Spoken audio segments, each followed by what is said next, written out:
Over the vast African savannas where existence and demise frequently sit mere breaths apart, a solitary fractured whimper caused a pair of wardens to halt immediately. They possessed no inkling that the perishing tiny being at their boots would drag them into a tale unlike anything the wilderness had ever witnessed. A narrative concerning affection, regarding instincts, flipped upside down, and regarding the instant the wild itself appeared to yield to empathy. And it all commenced with a diminutive, fading infant gorilla resting in the dirt. The evening sun suspended low above the Botswana flatlands, laying a protracted amber silence over the high reeds. Ethan McCarthy had navigated these trails for years sufficiently long to recognize the note of every avian, the mass of every gust, and the hushed cautions the veldt murmured when matters were amiss. On that date, the breeze bore a distinct variety of quietude, one that caused the nape of his neck to tense. He paused mid-step, lifting a palm to motion Talia Reyes in his wake. She halted her field glasses, descending gradually as she tracked his gaze across the rust-hued soil, where a faint, jagged path sliced through the grit like a lesion. Ethan acted initially, treading onto the path, bending to trace 2 digits along the disrupted earth. It lacked the scraping sign of a wounded mature beast. It was lighter, more diminutive, something that had tripped, crept, then crumpled repeatedly. Talia drew near alongside him, and the anxiety in her tone shook before she even completed the phrase. "This is recent, perhaps 60 minutes old." Whatever it was frantic. Ethan did not reply. His vision was already tracking the track further onward, where the herbage grew sparse, and the atmosphere became oddly motionless, as if the terrain itself suspended its respiration. They discovered the infant ape resting just past a section of charred scrub, its minute thorax heaving in shallow, trembling gasps. Grit adhered to its coat. One limb was contorted abnormally against its frame. The tiny thing attempted to stir when it detected them, yet only succeeded in a frail, shattered noise, more a suspiration than a sob. Ethan's chest tightened. He had witnessed mortality 100 times in the bush, yet this was the sort that impacted a man behind the ribs, the sort he could never become accustomed to. He lowered himself slowly, bringing himself down to the small entity's elevation, allowing it to view his visage, allowing it to sense someone that wasn't attempting to slay it. Talia dropped to her knees alongside him. The skepticism in her gaze transformed into terror as she scanned the terrain. She located them first, wheel tracks deep and recent intersecting each other in chaotic curves, and adjacent to them, boot impressions heavily treaded a brand she recognized all too well. "Night Riders," she murmured, as though voicing the title might cause the gloom around them to awaken.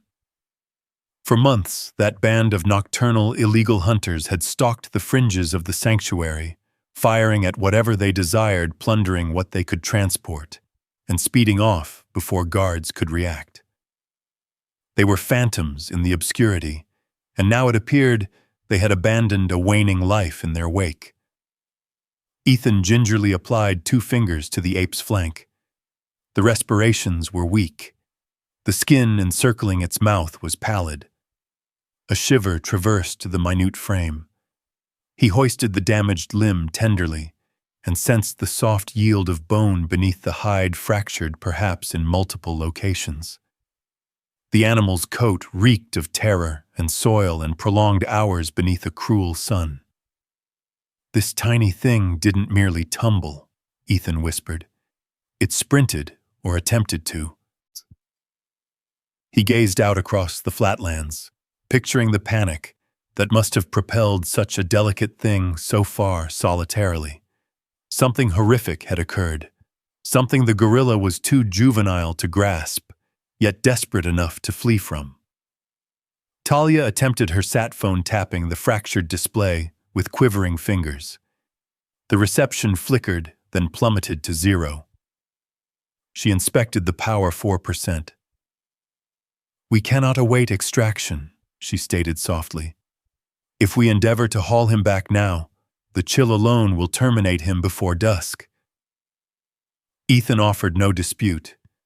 He comprehended the reality all too well. An infant gorilla devoid of its dam's heat, lacking constant contact and sustenance, could not endure more than a few hours. The savannas would turn frigid rapidly once the sun descended.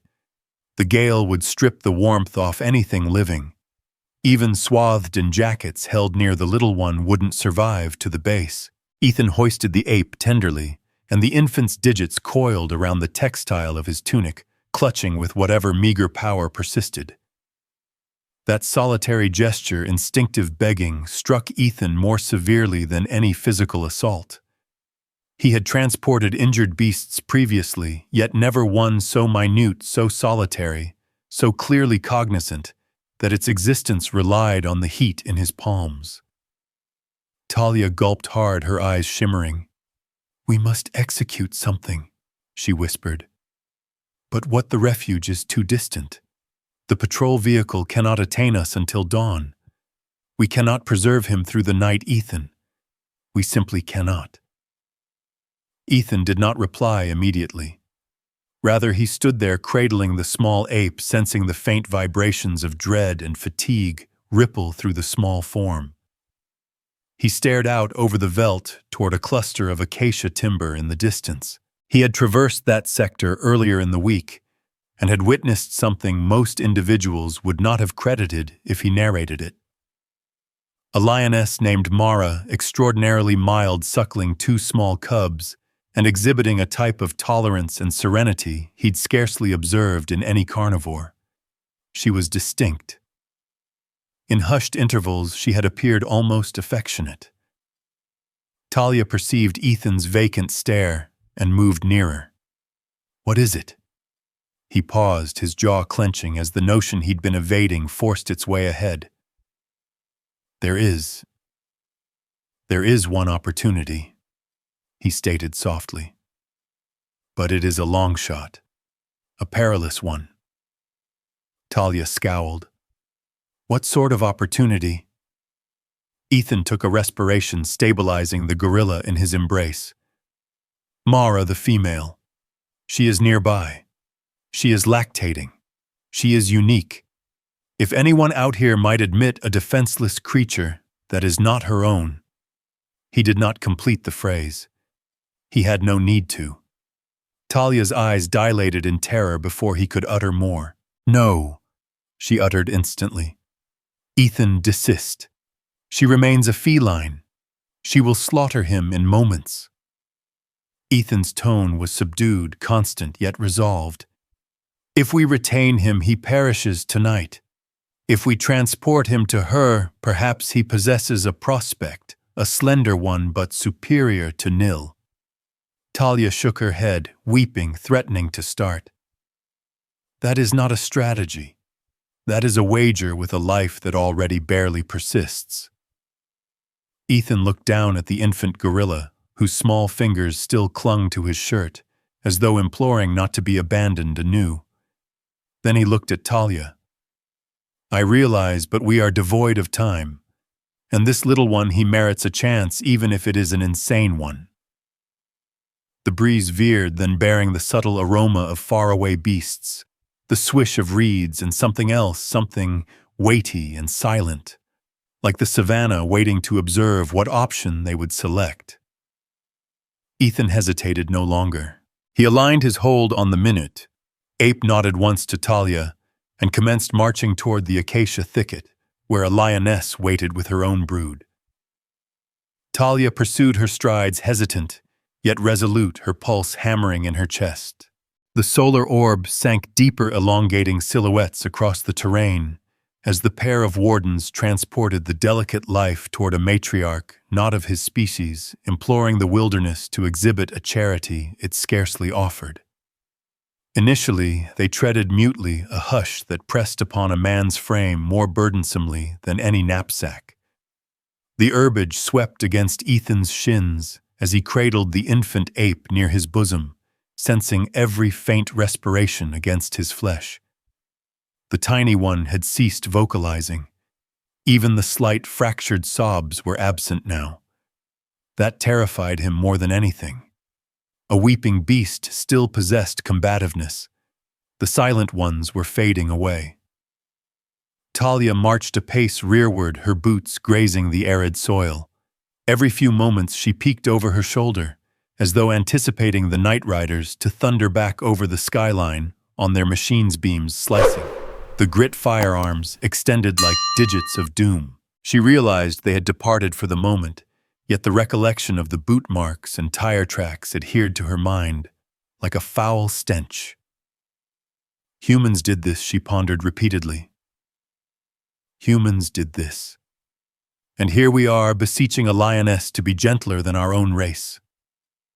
The sun continued descending, slipping toward the world's rim, dragging the heat with it. Extended shades projected from every shrub and stone, and the atmosphere, once scorching enough to prick the lungs, commenced chilling. Ethan perceived the baby ape shudder. He adjusted the diminutive form within his tunic, nesting it nearer like a sire attempting to heat an ailing infant. "Steady, tiny fellow," he murmured. "Merely a bit further. Remain with me." One of the small palms jerked digits, flexing feebly. And for a second, Ethan allowed himself to credit that signified the little one comprehended. "Ethan," Talia voiced softly. "What if she has relocated?" He understood whom she referenced. Mara, the lioness. He had observed her for weeks from afar. Watched how she comforted her brood, how she permitted them to clamber over her visage and pull at her oracles without a solitary nip or cuff.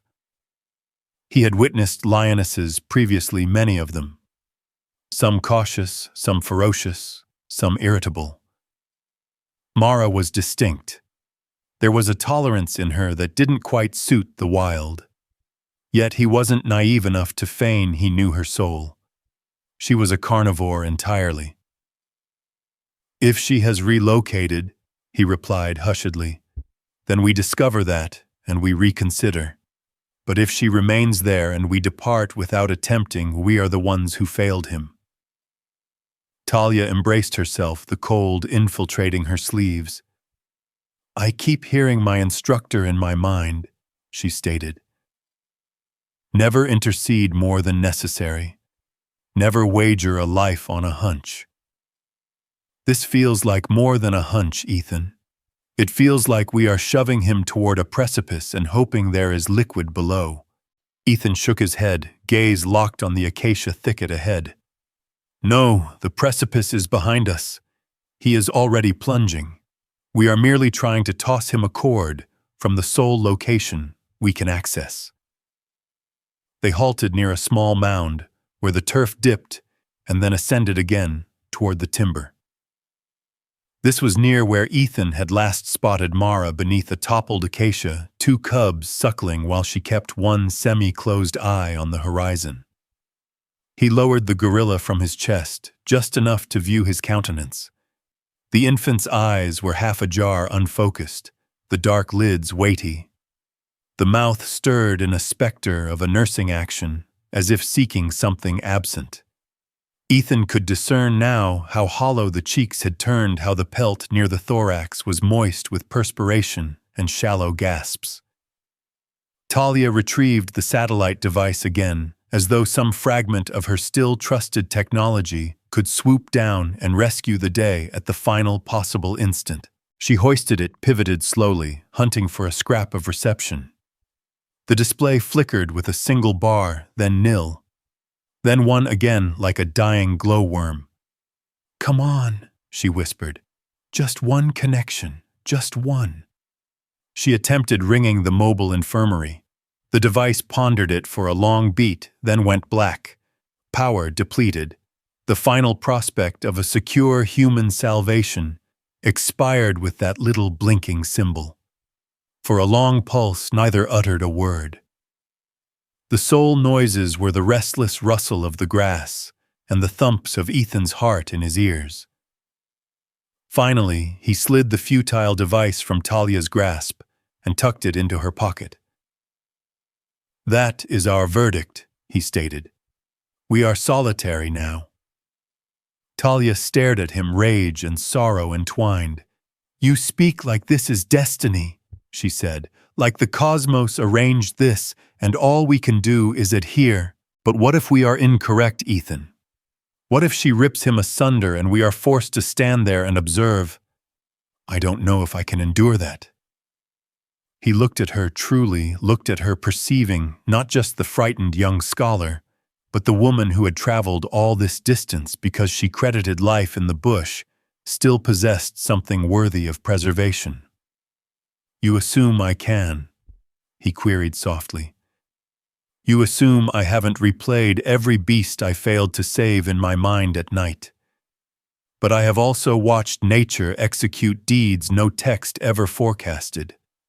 I viewed Mara stand betwixt a wounded impala fawn and a clan of hyenas and snarl them away.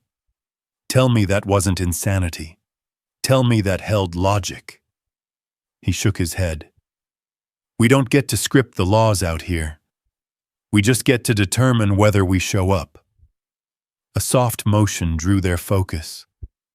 The baby gorilla's head had lolled to the flank, and for a dreadful second, Ethan thought it had ceased respiring. He pressed his ear close, straining. There it was, a murmur of air, but fainter now, like a taper burning on the last of its tallow. The tiny hand twitched again, not in vigor this time, but in reflex. The body was yielding. "We are void of time," Ethan stated, his tone coarse. "We select now. Either we deposit him and depart, pretending we executed all we could, or we trust the solitary mother out here who still possesses milk warmth and space in her soul, even if she doesn't realize it yet." Talia shut her eyes. For a moment, Ethan thought she might retreat, leave him to bear the load alone. But when she opened them again, there was a different illumination there. Dread, yes, but something sturdier underneath.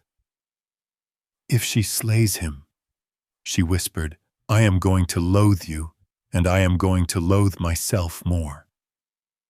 Ethan nodded. "If we do nothing, and he perishes in my embrace," he said softly, "I'll never absolve myself either." They stood in that quiet accord, the sort that doesn't feel like serenity, but like the sole root left on a cliff edge. They ascended the small mound and looked down into the shallow depression where the acacia trees bowed over the soil. The fallen timber lay where Ethan recalled a gray skeleton of lumber, its trunk fractured and leaning like an elder's spine. Beneath its canopy he could just discern motion. Two small forms tumbling over each other, pale-hued, frolicsome. The cubs. His pulse leaped. "She is present," he breathed. Talia tracked his stare and spotted at last the curve of a golden flank, the slow rhythmic rise and fall of a lioness's respiration. Ethan felt the gorilla's mass in his arms like a timepiece winding down. He knew the subsequent few minutes would brand them both for the remainder of their existences. Cautiously, he stepped forward down the incline, every instinct instructing him to tread delicately, to honor the unseen boundary betwixt security and savagery. At about 20 yards from the lair, he halted. "This is as nigh as we go," he stated more to himself than to Talia. He knelt, and with hands that had steadied firearms and held ailing beasts and interred more than he cared to recall, he began to ease the baby gorilla down into the soft, cool turf. The little one stirred just enough to open his eyes a fraction dark and glazed. For one heartbeat, those eyes met Ethan's. There was no comprehension there, no speech, just a raw, elementary query, "Will you abandon me again?" Ethan swallowed the constriction in his gullet. "I am attempting, lad," he murmured. "I am attempting to locate you a mother." He gently uncoiled the tiny digits from his tunic and laid the small palm on the earth. Then he stood up, feeling more aged than his years, and retreated step by slow step. Beside him, Talia's hands were trembling so severely she had to clasp them together. When they reached the fringe of a patch of taller reeds, they halted and crouched low, concealed, but near enough to observe. The savanna around them felt peculiarly muted, as if every creature within earshot was waiting to see what would transpire. The air chilled another degree. The shadows deepened. Time for that one instant seemed to suspend its breath with them. Down below, one of Mara's cubs lifted its head, sniffing the breeze. It turned toward the small, dark form lying solitary in the dust. Then, with the awkward courage of the very juvenile, it wobbled forward on oversized paws. Ethan felt Talia's fingers burrow into his arm. "No time," he whispered, voice barely more than vapor. "No prospect, unless she decrees so." And with that, the destiny of the baby ape passed out of human hands and into the soul of a lioness they scarcely knew. The little cub's inquisitive steps sent ripples through Ethan's nerves. The young lion, hardly steadier than a tot, sniffed the air again and ambled nearer to the small, dark shape lying in the herbage. It wasn't bravery that propelled him forward, just the unquestioning audacity of the very young. Ethan held his breath, watching the cub pause a few feet from the baby gorilla, tilting its head with naive perplexity. For a moment, it simply stared, its tiny tail flicking, like it wasn't sure whether to frolic or sound the alert. Then it let out a soft chirp, a high squeak of noise that ricocheted off the fallen acacia and vanished into the quiet twilight. That sound reached Mara before anything else did. The lioness stirred beneath the canopy, lifting her head slowly, at first, then all at once, as instinct surged through her sinews. She rose with an elegance that seemed too fluid for something so potent, her golden coat catching the last amber streaks of the sun. When she saw her cub standing apart, standing near something alien, her body shifted into a posture every ranger recognized too well. Vigilant shielding prepared.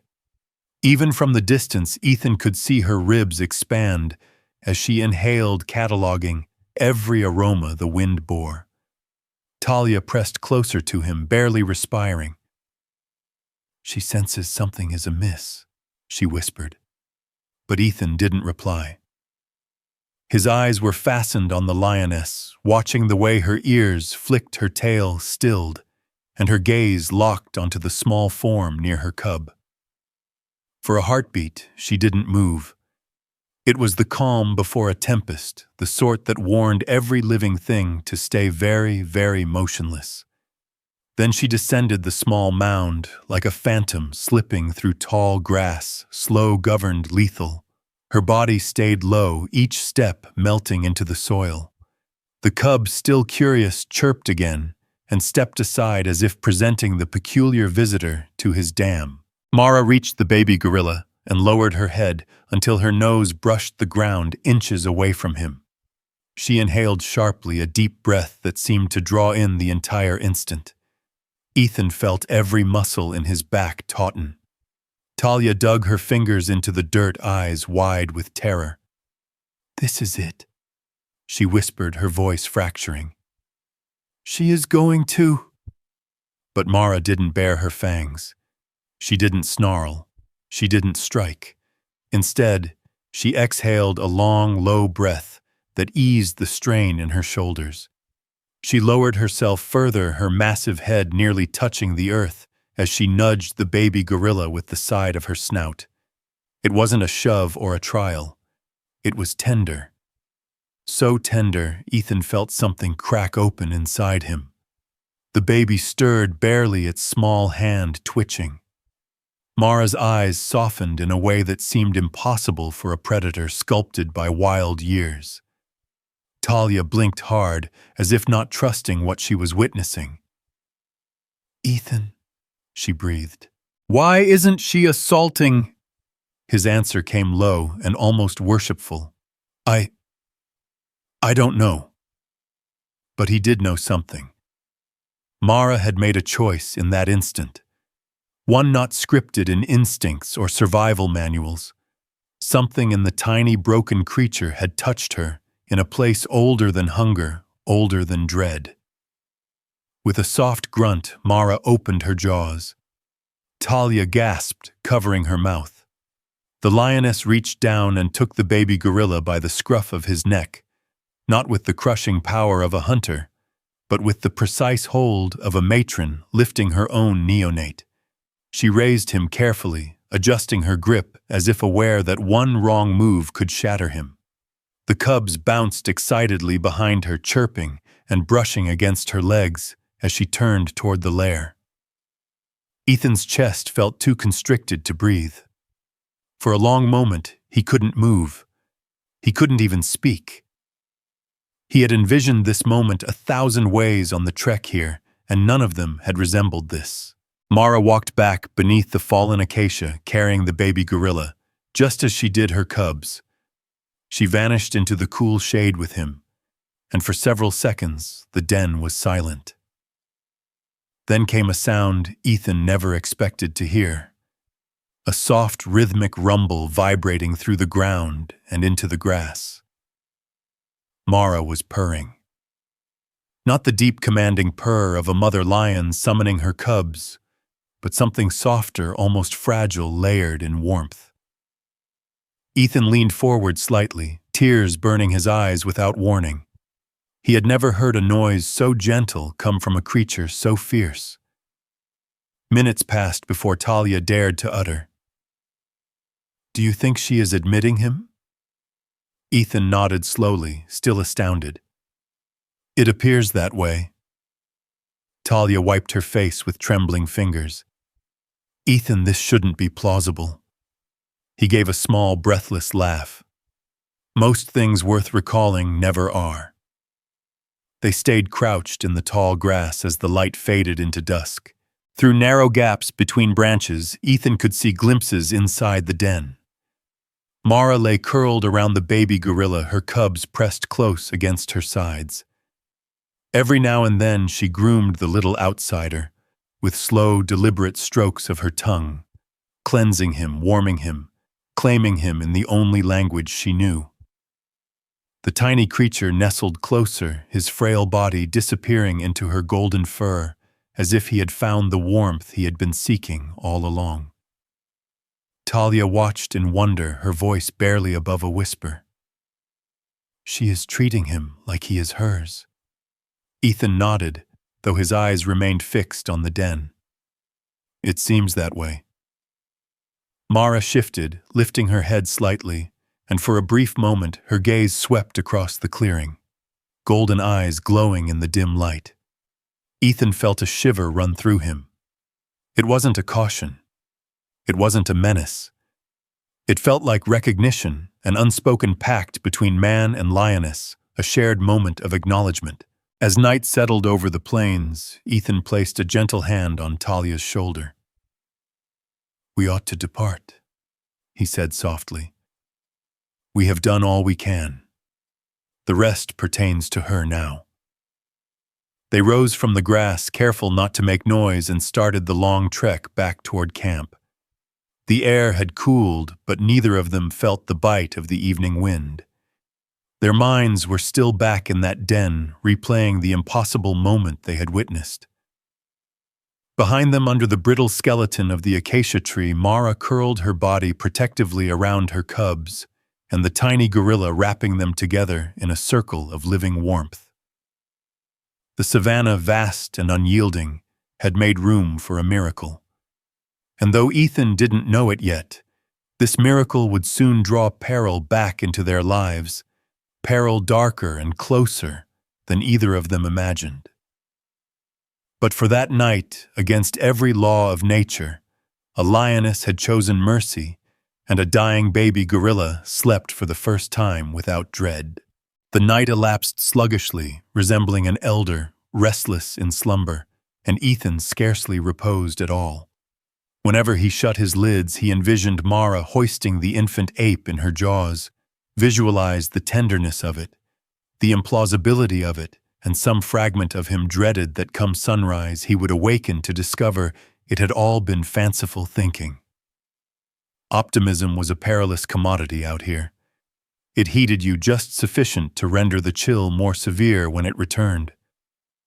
By daybreak he had abandoned attempting to snooze and sat exterior to his canvas shelter, gazing across the flatlands toward the acacia thicket concealed leagues distant. Talia emerged slightly later, massaging her eyes. She appeared weary, perturbed, as though her psyche had spent the dark hours debating with itself. She preferred Ethan a mug of tepid fluid they were conserving the remnants of the combustible and sat alongside him on the inverted supply bin. For a protracted duration, neither conversed. The early dawn illumination diluted the shades, tinting the herbage in faint amber. Avian creatures chirped softly somewhere in the distance, oblivious that Ethan's universe felt like it was suspended by the slenderest filament. Finally, Talia shattered the hush. "Do you reckon he endured the night?" Ethan did not reply immediately. Instead, he observed a solitary zebra meandering across the expanse, its bands almost blurred in the morning glow. "I do not know," he uttered softly. "But if he did not, I doubt we shall ever witness Mara near that lair again." Talia embraced her knees. "You believe she would forsake her offspring?" Ethan shook his head. "No, but she will relocate them. Lionesses execute that when something feels amiss, if she detected peril or if something befell the infant." He didn't complete the notion. Talia didn't compel him. They departed just subsequent to sunrise. The trek back to the grove felt more extended than the prior day. Every pace brimmed with the burden of queries neither of them ventured to voice aloud. The breeze was chillier that morning, sweeping against their visages with a sort of acuteness that made the savannah feel more relentless, more candid. The wilderness didn't conceal the veracity. Not for long. When they attained the mound overlooking the toppled acacia, Ethan raised a palm to halt Talia. Her pulse hammered in her thorax as she scanned the zone, hunting for the recognizable forms of cubs frolicking in the dust, or Mara sprawled leisurely as she often did in early dawn. Initially, she perceived nothing. The den appeared vacant, forsaken. A hollow pit materialized in her abdomen, constricting tightly. But then a tail flicked. It was minute at first, just a tiny swish of motion behind a clump of tall reeds. And then, like sunlight piercing a vapor, one of the cubs tumbled out from behind the bole of the fallen timber. It pounced on naught at all, then rolled over as its kin swatted at it. Talia exhaled so abruptly she nearly chuckled. The cubs were animate. They were still present, which signified, "Where is Mara?" she whispered. Ethan indicated. The lioness was reclining half in obscurity beneath the arched spine of the tree, her dorsal side facing them. Even from a span, they could discern the steady ascent and descent of her ribs. She appeared tranquil, more tranquil in fact than Ethan had ever observed her. And nestled against her flank, almost imperceptible in the golden pelt, was a minute dark form. Talia pressed a palm over her lips. The baby gorilla is living. Not just living, but coiled against Mara like a native component of her clan. The lioness nudged him with her snout, then groomed him with slow, sweeping strokes. He twitched, shifting nearer, pressing himself deeper into her heat. Ethan felt something massive lift from his chest, something he hadn't realized had anchored itself there overnight. They edged a bit nearer, staying low. Mara raised her head briefly, ears flicking. She didn't snarl. She didn't stiffen. She simply gazed toward the skyline as though saluting the morning, and then lowered her head anew, satisfied to remain exactly where she was. "She admitted him," Talia murmured. "She truly admitted him." Ethan nodded slowly. "Not just admitted him. Observe how she is lying. Mara's frame wasn't curled around her cubs the customary way. She had angled herself so that the smallest form, the most delicate, was pressed directly against her abdomen, where her warmth was most potent. Her cubs were nestled near her haunches, but the baby gorilla rested right at her nucleus, as if she had instinctively opted to shield him foremost. "That is a maternal stance," Talia stated. "That is not reflex, that is selection." She shook her head, attempting to assemble what she knew of feline conduct. "This shouldn't be transpiring. She shouldn't be executing any of this." "Maybe should doesn't signify much out here," Ethan said quietly. "Maybe nature isn't as strict as we assume." As the sun ascended, the cubs grew fidgety. One began nudging the baby gorilla, pawing gently at his shoulder, as if soliciting him to frolic. The little gorilla made a soft noise, weak but more animate than yesterday, and lifted his arms slightly. The cub chirped, gratified, and batted at him again. Talia clasped her hands, unable to conceal the optimism rising in her chest. "They are attempting to incorporate him," she said. "They are already treating him like a kin." But just as rapidly as her hope rose, anxiety ensued. The cubs, though mild now, would become mightier with each passing week. And they didn't know their own vigor. One negligent swipe could fracture a bone. One playful nip could puncture hide. Ethan could see the thought flicker across Talia's expression. "We will have to monitor him," he said softly. "If she retains him, we summon the medical squad out here when we can. We ensure he survives this marvel." Then it transpired. The instant that would remain with Ethan for the residue of his existence. Mara stood not hastily, not abruptly, but with a careful, measured ascent. She stretched one foreleg, then the other, and nudged her cubs to step back. Once the zone was clear, she lowered her head to the baby gorilla again. Ethan tensed, unsure what she was about to execute. Even Talia ceased respiring. Mara pressed her brow to his. A slow, steady press. Not rough, not inquisitive, not territorial, affectionate, intimate. Ethan had seen lions rub their cubs before, but never like this. This was something profounder. A signal of bonding, of kinship, of claiming, or of proffering solace to a creature that wasn't her own. The little gorilla reached out with both hands, touching her jowl. His fingers quivered as they brushed her fur, and then he clung to her with the way he might have clung to his genuine dam if she were still extant. Talia wiped her cheeks, not bothering to conceal her tears. "Nature halted," she whispered. "Just for a second. Nature halted to make space for that." Ethan swallowed the obstruction in his throat. "That is the instant," he said softly. "Right there. That is when the cosmos determined this tale wasn't going to conclude the standard way."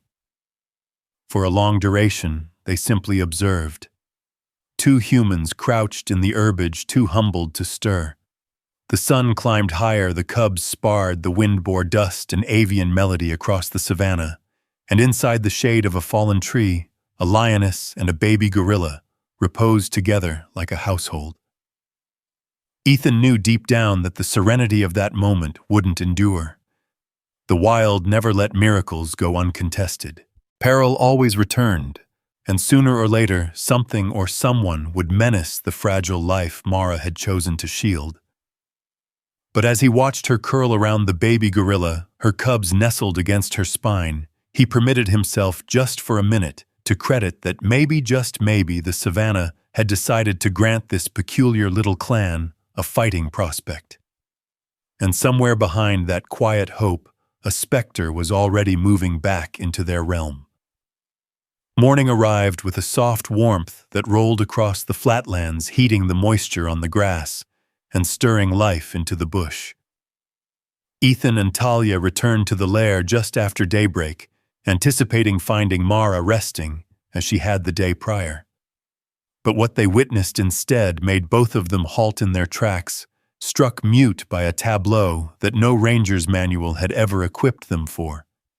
The cubs were awake, fully awake, bounding around the den in their customary clumsy manner, but this time they weren't sparring with each other.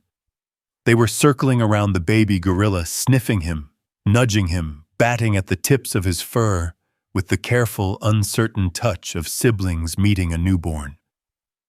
The little gorilla sat upright in a wobbling posture, blinking at the cubs, as though attempting to comprehend why these amber, fuzzy creatures kept bouncing around him like overstimulated infants. Then one cub rolled onto its back in front of him, paws waving in the ether, inviting him to engage. Talia pressed a hand against her chest, overcome. "They are socializing him," she whispered, just like they would another cub. "They have accepted him already." Ethan didn't answer. He was observing something else, something more nuanced yet more potent. Mara had positioned herself just behind the gorilla, not beside him, not in front of him, behind him like a buckler. Every time a cub got too zealous, too near, she extended a paw, not in warning, but in a gentle prompt, guiding them back with a soft shove. She was regulating the play, instructing boundaries, instructing patience, instructing them how to treat the delicate new member of their clan. "Look at her," Ethan murmured. "She is shielding him from her own offspring. She is prioritizing him." Talia shook her head slowly. "This is beyond reflex. She is choosing him, Ethan. She is choosing him." As the morning stretched on, the peculiar little family settled into a cadence. The cubs wrestled. The baby gorilla watched them with brightening eyes. Every so often he attempted to mimic their motions, raising his small arms, rocking forward, as if preparing to leap only to collapse gently into Mara's pelt. And each time he did, Mara curled her body around him, steadying him, her tail brushing his back, as if assuring him that he was secure. It was during one of these moments that something unforeseen occurred. Something small but significant, something Ethan knew would one day mean the difference betwixt life and death. The baby gorilla reached up and groomed Mara. Just a few small movements of his fingers through the fur on her cheek. A gentle plucking action, like he was assisting her to cleanse herself. Ethan's mouth slowly fell agape. "That is affiliative conduct," he said. "That is gorilla bonding. He is treating her like a member of his troop." Talia nodded, her eyes glistening. "And she is permitting it. She is not even blinking." But the true pivot point came around noon. Ethan and Talia had retreated to a safer span close enough to monitor without intruding. The sun had grown hotter, the kind of heat that softened the atmosphere and made even predators lethargic. Mara stretched out on her flank and drifted into a semi-slumber, her cubs pressed against her belly. The baby gorilla toddled clumsily toward the shade, trying to find a comfortable spot to settle. One of the cubs, a particularly spirited one with a white tuft on his ear, pounced at him just a bit too forcefully. The gorilla fell backward with a startled yelp, a weak noise that cut through the warm air like a blade. Mara's eyes snapped open. She lifted her head and, in a motion almost too rapid to track, hooked her paw gently but firmly around the cub's midsection, pulling him back. Not a rough tug, not a scolding blow, a correction. A mother instructing one child how to treat another. The cub mewled softly, perplexed, but obeyed. Then Mara turned to the baby gorilla and nudged him upright with a tenderness that didn't belong in a hunter's lexicon. He reached for her instantly, his tiny hands gripping the fur at her chest, and she accepted the gesture as though it were the most natural thing in the cosmos. Ethan felt a lump form in his gullet. She is not just shielding him, she is rearing him. Talia exhaled, her voice barely a whisper. This family, it shouldn't exist. None of this should be feasible. yet it was transpiring right in front of them. As the afternoon wore on, something else shifted. The little gorilla began investigating. First just a few feet, then a few more. He grasped at leaves, pulled at grass, climbed awkwardly over a fallen limb. Each time he wandered too far, Mara followed. Not always close, sometimes 10 or 12 paces behind, but always watching, always ready to intercede. "That is how lionesses treat cubs that are mature enough to roam," Ethan said. "They give them latitude, but they stay near enough to defend them." Talia smiled softly. "He is learning to move like a cub, and they are learning to accept someone who isn't one." Still, not everything was tranquil. Right before sunset, the spirited cub with the white-tipped ear seemed to have reached his limit. Maybe he was envious. Maybe he wanted his mother's attention back. Whatever the cause, he approached the gorilla again, ears forward, tail, rigid body language, unsure. The little gorilla looked up at him, not frightened, just weary. And then the cub lifted a paw. Talia inhaled sharply. "No, no, no, halt!" But before the cub could touch the baby, Mara moved. One swift step, one low snarl, not loud, but firm, the way a mother reprimands a misbehaving child. The cub froze, ears flattening. His paw dropped. He backed away, chastened. The message was clear. The little gorilla was not a visitor. He was hers. As the sky darkened and the temperature plunged, Mara gathered her small family close. She arranged the cubs near her hips where her warmth was steady but not intense, and she pulled the baby gorilla against her stomach, curling her body around him like a living duvet. Ethan watched in stunned silence. "She has reorganized her entire sleeping arrangement for him." Talia nodded. "That is maternal prioritization. Lions don't do that for outsiders. They barely do it for weak cubs." The sun slipped below the rim. The air cooled. And in the dusk, under the shelter of the fallen acacia, a family the world never meant to create settled in for the night. But far beyond their small circle of warmth, danger was moving quiet, steady, and far too familiar. Tracks had been spotted miles away. Boot prints, tire marks, a signal Ethan and Talia had hoped they wouldn't see so soon. The night riders were back. The alert arrived immediately post-dawn, conveyed via the static of Ethan's transceiver. The interference fractured, then cleared, and Warden Douglas's steady tone occupied the atmosphere, more taut than customary, fringed with worry. "Ethan, you receiving. We possess fresh impressions near the northern plains. Cycle tracks, massive ones, several pairs. Appears they arrived late last evening." Ethan sensed his abdomen constrict, a burden resting against his chest. Douglas had no need to utter the moniker. There existed only one faction audacious enough to traverse those paths under the veil of obscurity: the Night Riders. Talia halted midway through organizing their kit, the hue fading from her visage. "They have returned," she murmured, eyes dilating. Ethan nodded deliberately. "Appears so." She gazed toward the skyline as if the cyclists might arrive thundering over the mounds at any instant. The vision of the fractured infant ape from days prior flickered through her recollection, the panicked beast dragging itself across arid soil. She clenched her jaw. "Ethan, they weren't merely traversing last time. They singled out something. Someone. What if—" He already realized where her ponderings were drifting. He felt them in his own marrow. Mara, the offspring, the baby gorilla, coiled against her belly every night. A delicate clan concealed in the lair beneath the toppled acacia. Human brutality, rash and unseeing, had already fractured that infant's universe once, and now it was returning. Ethan secured his radio harness and seized his field glasses. "Let us depart," he stated. "We must inspect the den prior to anything else." Talia ensued, her strides rapid and uneasy.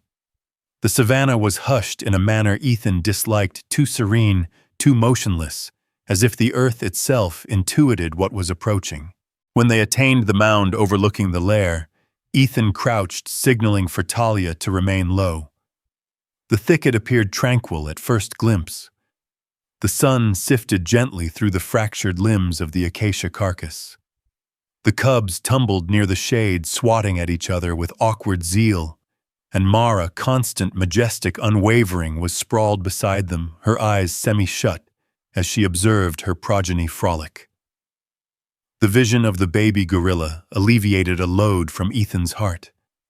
The little one had grown sturdier in just a span of days, sitting upright, more readily utilizing his palms to investigate the dust beneath him.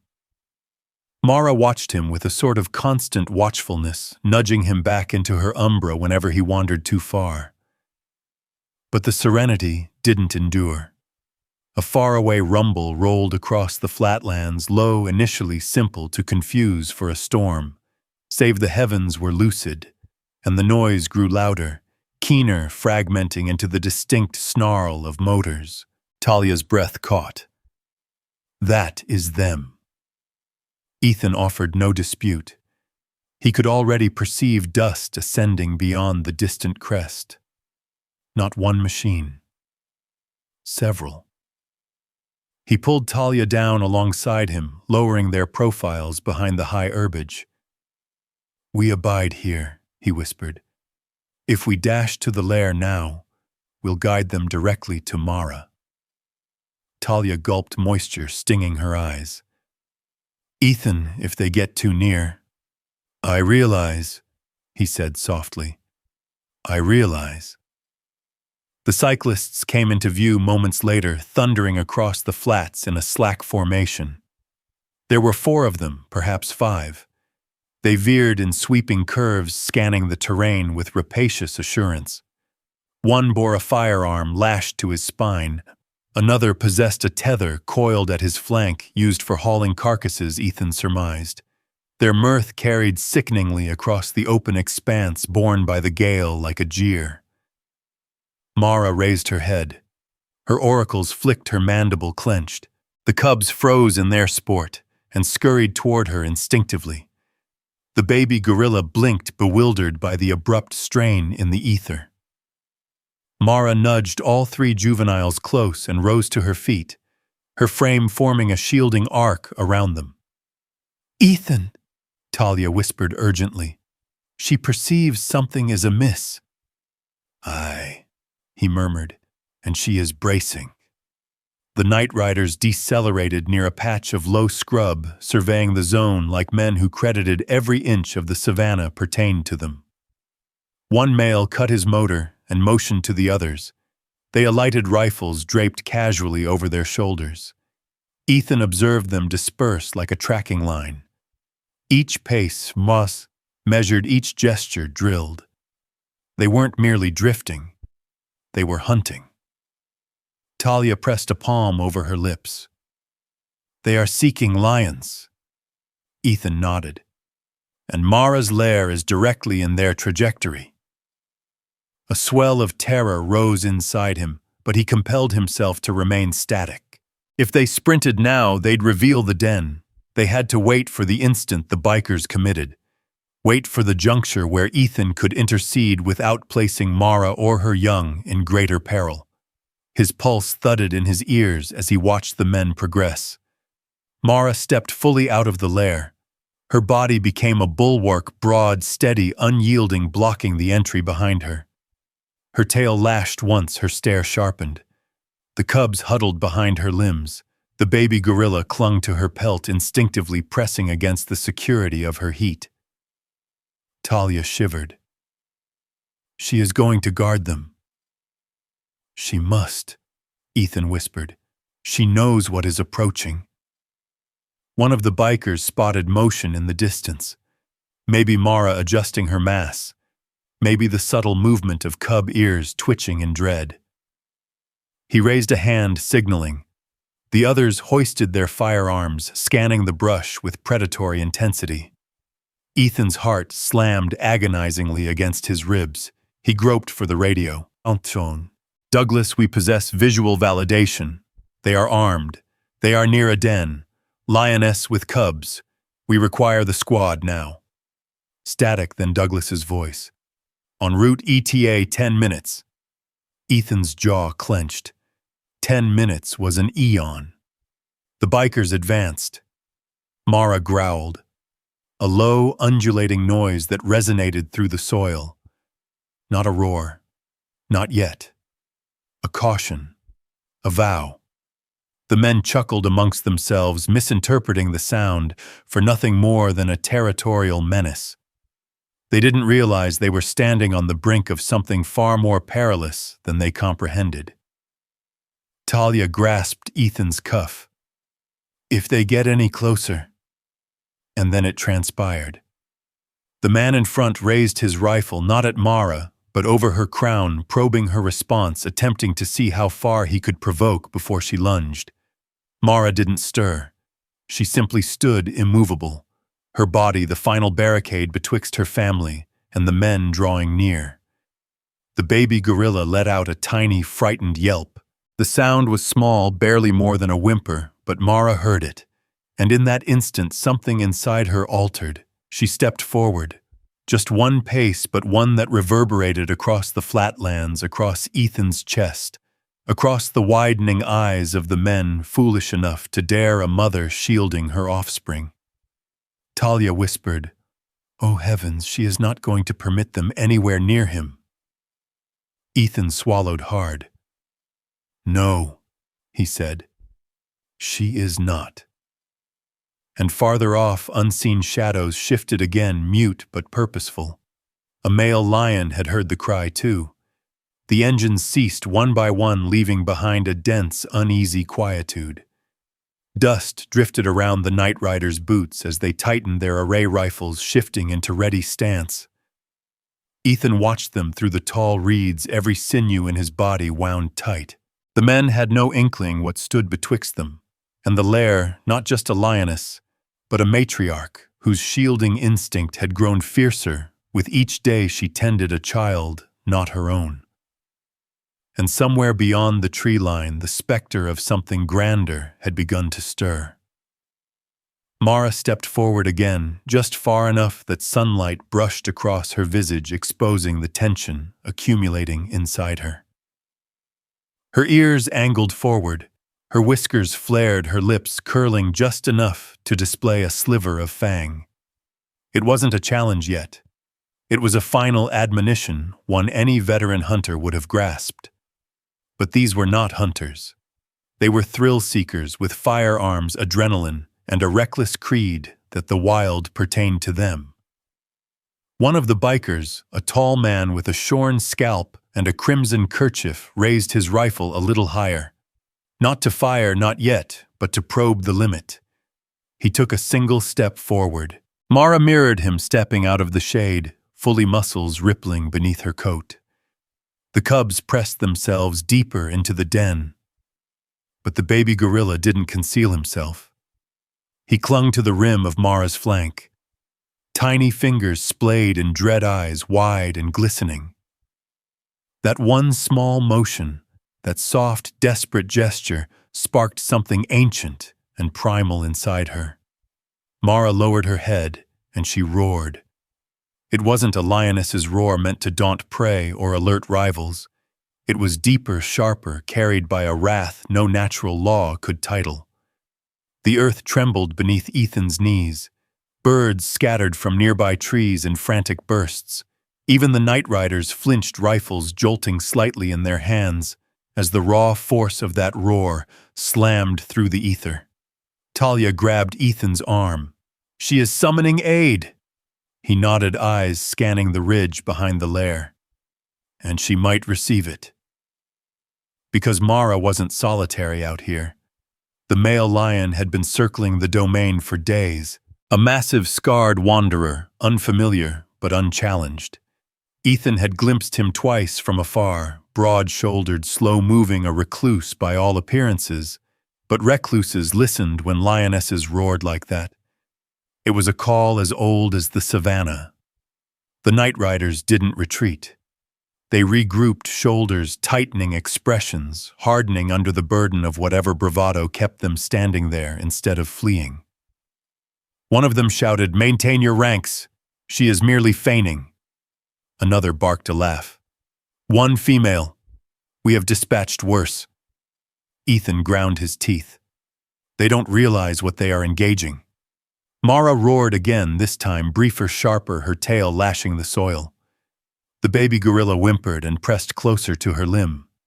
She shifted her mass, positioning herself squarely betwixt him and the firearms.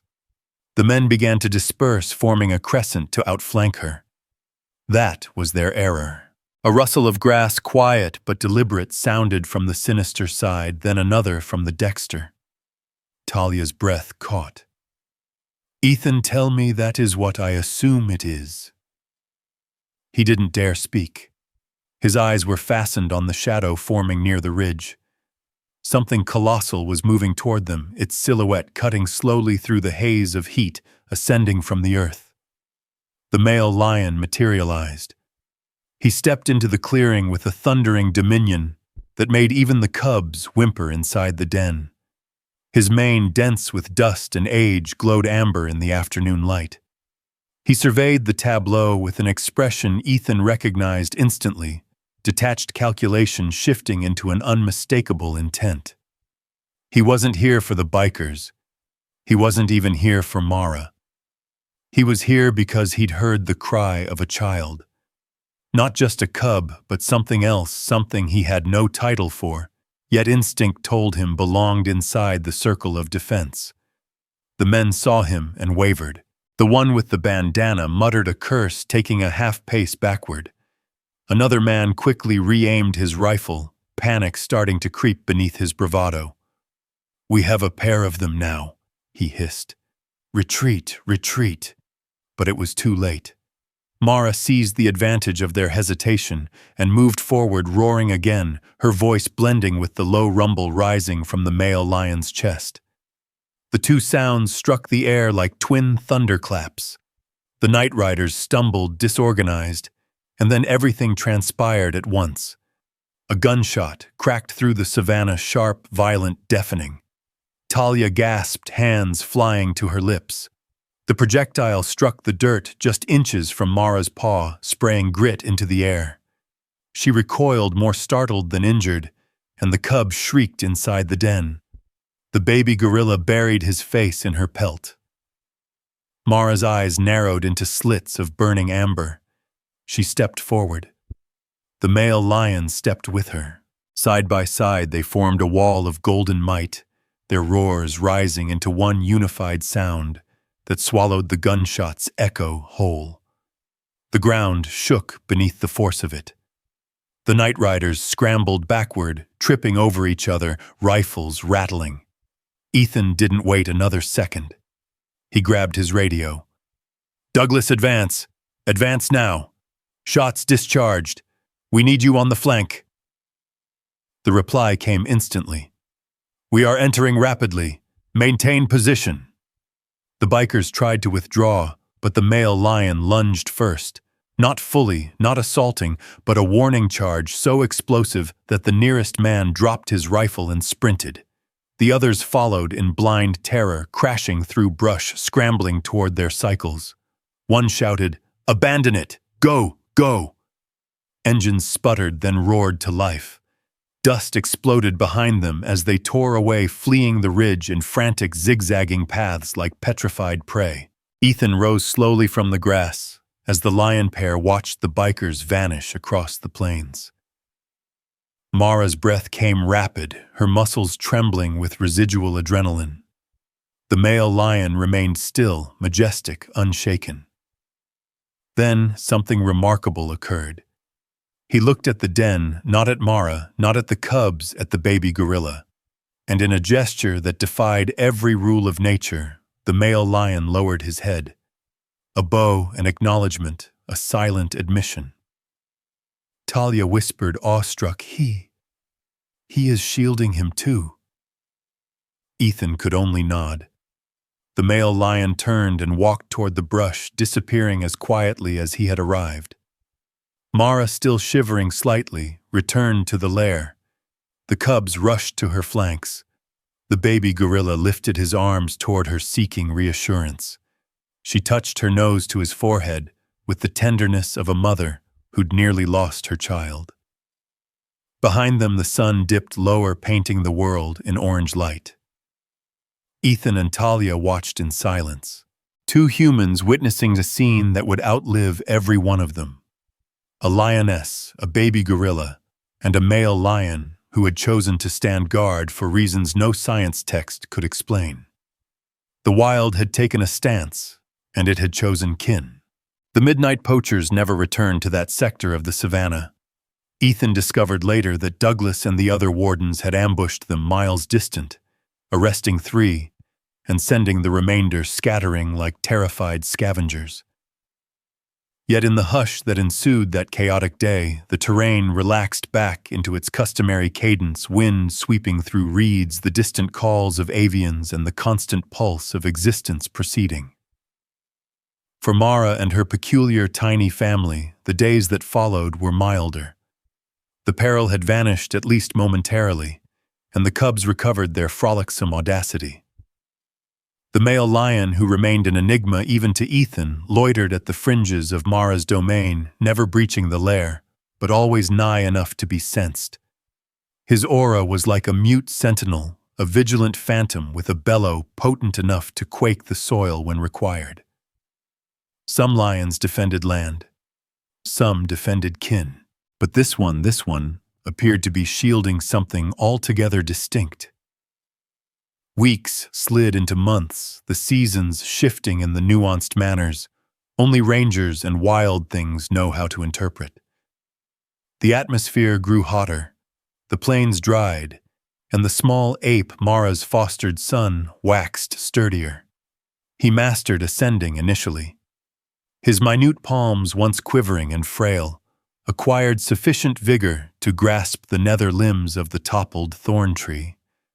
The cubs observed with jealousy, squeaking and scratching at the bole, vexed that their own feet couldn't transport them where the odd brother could venture. He learned to forage subsequently, pulling at foliage and inspecting blossoms the way juvenile apes were intended to execute. Except he always returned his prizes to Mara, as though soliciting her sanction for the slightest revelations. Mara observed him with a tolerance that astounded even Ethan. She permitted him to roam deeper daily, yet she never allowed him to roam solitary. If he ascended too loftily, she poked him down. If the cubs waxed too coarse, she intervened betwixt them. If he grew weary, she transported him by his nape, clumsily, cautiously, depositing him tenderly alongside her, as though he were constructed of something brittle and cherished. And the connection only intensified. One midday, Ethan and Talia gazed from the mound as the group settled for a slumber beneath the fractured timber. The cub snoozed against Mara's flank. The baby gorilla coiled himself against her belly, his crown resting where her pulse was loudest. Mara rested her jaw on his spine lids semi-shut, respiring profoundly. Talia whispered, "She adores him, Ethan. Not merely endures, adores." Ethan concurred. "I realize." Yet as the ape matured, another verity descended upon them, a reality as rigid as the savannah itself. He did not pertain here eternally. He required others of his species, a gorilla troop, a family who could instruct him in the matters Mara could not. Ethan had realized this from the commencement. But realizing didn't render the actuality any simpler. And thus the date ultimately arrived when they were compelled to form the resolution. The sort that rips at a person's viscera regardless of how correct it might be. The relocation was organized silently. A sanctuary squad from the south readied a secluded environment where the young ape could learn to interact, to scale taller canopies, to consume the sustenance intended for him. They planned the extraction for early dawn, when the savannah was tranquil, and Mara's lair still shrouded in the gentleness of daybreak. Ethan and Talia advanced, gradually treading the accustomed trail toward the ridge. The atmosphere felt burdensome, the sort of weight that arrives preceding a tempest, not of climate, but of sentiment. The feline stirred first, squinting at the humans. Mara raised her crown next, observing them with constant gazes. And the baby gorilla, now sturdier, sharper, brimming with vitality he never ought to have possessed, dashed toward them with unforeseen assurance, extending arms as if saluting old comrades. Talia knelt and embraced him tenderly. He pressed his brow to hers, the manner he did with Mara. Ethan gulped, pivoting to the female. We are transporting him somewhere secure," he stated softly, as though she might grasp the phrases. "Somewhere he can mature with peers resembling him." Mara stood gradually, her motions serene yet purposeful. She neared the baby ape, bumping him once, twice, her vibrissae grazing his jowl. Her orbs contained no ire, no hysteria, merely a hushed sorrow, profound and constant, the sort that dwells in a matriarch who knows she cannot retain the child she reared. The baby gorilla reached for her small palms, clutching at her coat. Mara inclined her head down and pressed her brow to his, exactly as she had the initial day she claimed him. The signal persisted. Ethan felt the prick of weeping. Then, with a slow inhalation, Mara stepped back. She guided him ahead, with her head tenderly, resolutely shoving him toward Ethan, the identical way any dam prompts her offspring when it is time to depart the roost. No snarl, no defiance, just validation born of affection. Talia couldn't cease weeping. Ethan couldn't utter a sound. Together they hoisted the young ape and bore him toward the transfer lorry waiting past the bluff. Every few paces the gorilla glanced back, summoning softly. And every time Mara replied with a hushed vibration from deep in her thorax, a vow that she was still present, still observing, still loving him, even as he exited her realm. 6 months elapsed. The ape prospered. He integrated into a modest band of salvaged adolescents, mastered scaling loftier timber, discovered how to scavenge correctly, and grasped the essence of belonging to his specific breed. Yet certain mannerisms never abandoned him. He continued to rest his cranium against the torsos of guardians when fatigued. He still slumbered, coiled in compact spheres resembling a lioness. He still vibrated not precisely a purr, but something akin to it when he felt secure. Then arrived the date of Ethan's re-entry. He was uncertain of what to anticipate. Perhaps the gorilla would be too feral now to recall him. Perhaps he would conceal himself. Perhaps he would simply disregard the human who had transported him through the darkest interval of his existence. Contrarily, when the barrier unlatched, the juvenile ape dashed ahead and encircled Ethan's midriff with his limbs. Talia chuckled through weeping eyes. Ethan embraced him tightly, overcome by the burden of recollection and marvel. The refuge crew had organized an uncommon occurrence that supervised wilderness reintroductions for the apes, who had bonded profoundly with their early custodians. Ethan guided the young gorilla out onto the fringe of the savannah, not distant from where Mara once resided. The breeze veered the herbage separated, and Mara materialized, aged now slightly leaner, yet remaining luminous and robust. Her offspring, nearly mature, trailed behind her. She halted when she spotted the gorilla. Her auricles angled forward. Her tail ceased moving. Then she stepped nearer. The ape stood rigid, gazing at her. Then, emitting a minute, disbelieving noise, a sound betwixt a call and a weep, he sprinted toward her. Mara braced herself as he pressed against her chest, embracing her the way he once did as a tiny, perishing infant. She lowered her massive crown and licked his brow, her tongue sweeping tenderly across the recognizable dark pelt. She recalled him. Naturally, she recalled him. And then the foliage stirred anew. The male lion emerged larger than Ethan recollected, thick-maned and weathered by the sun. He drew near gradually, his eyes mild, not rapacious, not territorial. When he attained them, he dipped his crown to the young ape in the identical hushed salutation he had tendered months prior. A lioness, a male lion, a gorilla, who ought never to have endured standing united like a clan, reunited after too long a separation. Talia raised her lens fingers, quivering, and seized the instant. The sort of image that traverses the globe and becomes an emblem of something humanity cannot quite articulate. Not reflex, not rationale, not nature as textbooks depict it. Something profounder, something more ancient. Ethan stood alongside her, observing the implausible reunion unfold. "You realize," he murmured, "some matters out here aren't intended to be elucidated." Talia nodded, moisture in her vision. "Some matters are simply intended to be credited."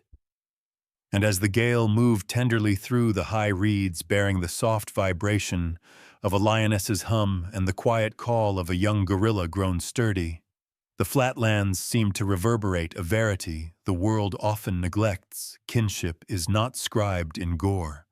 It is drafted in affection and in the valor to tend to another who bears no resemblance to oneself.